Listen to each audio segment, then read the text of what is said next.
God said, "Let there be light," and there was light. He called the light day and the dark night.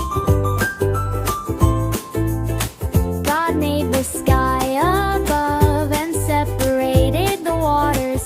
He called it heaven.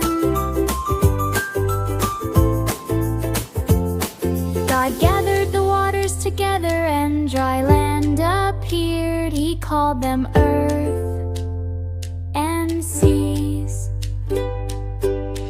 God made the big bright sun and the gentle moon and stars to shine in the sky.